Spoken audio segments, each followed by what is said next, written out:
Hi guys, അപ്പോൾ എല്ലാവർക്കും നമസ്കാരം. അപ്പോൾ ഇന്ന് എനിക്ക് പറയാനുള്ളത് എൻ്റെ ഒരു പഴയ ഒരു അനുഭവമാണ്. ഏകദേശം 6 വർഷങ്ങൾക്ക് മുന്നേ ഉണ്ടായൊരു സംഭവമാണ്. എന്തെന്ന് വെച്ചാൽ,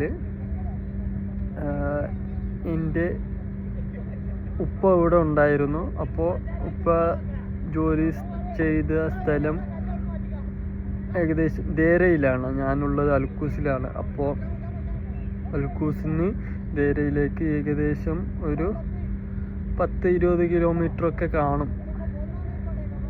അപ്പോൾ ഞാൻ ഉപ്പ നാട്ടിൽ പോയ സമയത്ത് ഒരു ആവശ്യത്തിനായി ഉപ്പ എന്നോട് പറഞ്ഞു, ദേരയിലോട്ട് പോകണം, അവിടെ നിന്ന് ഇന്ന ആൾക്ക് പൈസ കൊടുക്കണമെന്നൊക്കെ പറഞ്ഞു. അപ്പോൾ അന്നാണെങ്കിൽ എൻ്റെ കയ്യിൽ സൈക്കിൾ ഉണ്ടായിരുന്നു. അപ്പോൾ സൈക്കിൾ ചവിട്ടി ഞാൻ 20 കിലോമീറ്റർ നടന്ന് ഞാൻ ദേരയിലോട്ട് പോയി.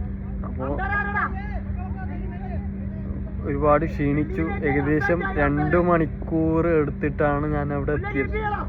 അപ്പോൾ എൻ്റെ ഉപ്പയുടെ കൂട്ടുകാരന് പൈസ കൊടുത്ത് തിരിച്ചു വന്ന് വളരെ അവശനായി.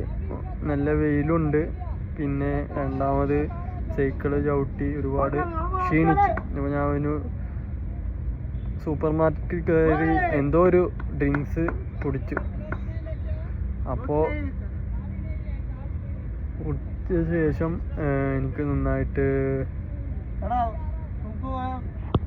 അങ്ങനെ ഞാൻ തിരിച്ചു വരുമ്പോൾ നന്നായിട്ട് അത് കുടിച്ച ശേഷം നന്നായിട്ട് ഞാൻ വൊമിറ്റ് ചെയ്തു.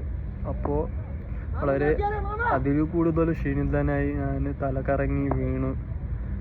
അപ്പോൾ അതിൻ്റെ ജുമൈറ എന്ന സ്ഥലത്താണ് എൻ്റെ അമ്മാവിൻ്റെ വീട്. അപ്പോൾ ഞാൻ നന്നായി ക്ഷീണിച്ച് ഛർദ്ദിച്ച് സൈക്കിൾ നടക്കാൻ കഴിയാത്ത ഒരു അവസ്ഥയിലോട്ടെത്തി. അപ്പോൾ എൻ്റെ അമ്മാവൻ്റെ വീട്, അമ്മാവന് ഒരു വീട്ടിൽ ഷെഫായിട്ട് ജോലി ചെയ്യാണ്. അപ്പോൾ എനിക്ക് അവിടെ എത്തണം. അമ്മാൻ്റെ വീട്ടിൽ നിന്ന് എൻ്റെ റൂമിലോട്ട് ഇനിയും ഉണ്ട്. അപ്പോൾ അങ്ങനെ അവസാനം രാത്രി ഒരു 6-7 മണി 8 മണി ആയിക്കാണും. അപ്പോൾ അമ്മാൻ്റെ വീട്ടിൽ എത്തി.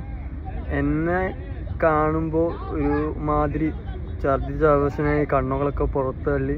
അപ്പോൾ എൻ്റെ അമ്മാവിൻ്റെ വീട്ടിൽ എത്തിയ ശേഷം അവർ വീട്ടിൽ ജോലി ചെയ്യുന്ന ആൾക്കാർക്ക് സെപ്പറേറ്റ് ഒരു വീടുണ്ടാകും അറബി വില്ലകളിലൊക്കെ. അപ്പോൾ അവിടെ എന്നെ കൊണ്ടുപോയി ചെന്ന് എനിക്ക് വെള്ളവും ബിരിയാണിയും ഒക്കെ കഴിക്കാൻ വന്നു. പക്ഷെ എനിക്ക് കഴിക്കാനൊന്നും പറ്റുന്നില്ല, എന്നറിയില്ല. ഛർദ്ദിച്ചുകൊണ്ടാവും, തൊണ്ടയൊക്കെ നന്നായിട്ട് ഇതായ പോലെ ഒരുമാതിരി നല്ല ക്ഷീണിച്ചിട്ടുണ്ടായിരുന്നു.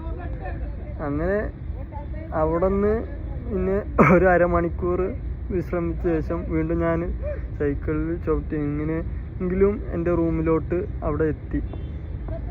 അപ്പോൾ പിറ്റേ ദിവസം എൻ്റെ ഈ സംഭവം എൻ്റെ അമ്മാവൻ എൻ്റെ വീട്ടിൽ അറിയിച്ചു. ഉമ്മയോട് പറഞ്ഞു, അവന് ഇങ്ങനെ ഒരുപാട് ക്ഷീണിച്ചിട്ടുണ്ടായിരുന്നു, ഭക്ഷണമൊന്നും കഴിച്ചിട്ടില്ല. അപ്പോൾ അത് വീട്ടിലറിയിച്ചു, ഉമ്മയും ഉപ്പയും ഒക്കെ അറിയിച്ച്. ഇത് ഉമ്മ അറിഞ്ഞപ്പോൾ ഉമ്മക്ക് ഭയങ്കര സങ്കടമായി. ഉമ്മ പറഞ്ഞു, 2-3 ദിവസമായിട്ട് എനിക്കിത് ഓർത്തിട്ട് ഒരു ഭക്ഷണവും കഴിക്കാൻ പറ്റുന്നില്ല. എന്താ എൻ്റെ മോന് സംഭവിച്ചത്, അല്ലെങ്കിൽ അവനെന്തു പറ്റി, ഇതെങ്ങനെ ഓർത്ത് ഭയങ്കര ടെൻഷനിലായിരുന്നു. അപ്പോൾ ഇത് എന്നോട് ഉമ്മ പറഞ്ഞു. ഞാൻ 2 ദിവസമായിട്ട് ഇതിനെ ഓർത്തിട്ട് ഭക്ഷണമൊന്നും കഴിച്ചിട്ടില്ല. അപ്പോൾ എനിക്കും അത് കേട്ടപ്പോൾ ഭയങ്കര സങ്കടം, ഏതൊരു ആളായാലും സങ്കടം തോന്നും. അപ്പോൾ ഇത് എന്ന് പറയുന്നത് ഒരു ഉമ്മയുടെ അല്ലെങ്കിൽ മാതാവിൻ്റെ സ്നേഹത്തെ സംബന്ധിച്ചാണ്. അവർക്ക് നൊന്തുപെറ്റ മക്കളെ എത്രത്തോളം സ്നേഹിക്കുന്നു എന്നുള്ള ഉദാഹരണമാണ് ഇത്. അപ്പോൾ എല്ലാവർക്കും ഒരിക്കൽ കൂടി നന്ദി അറിയിക്കുന്നു.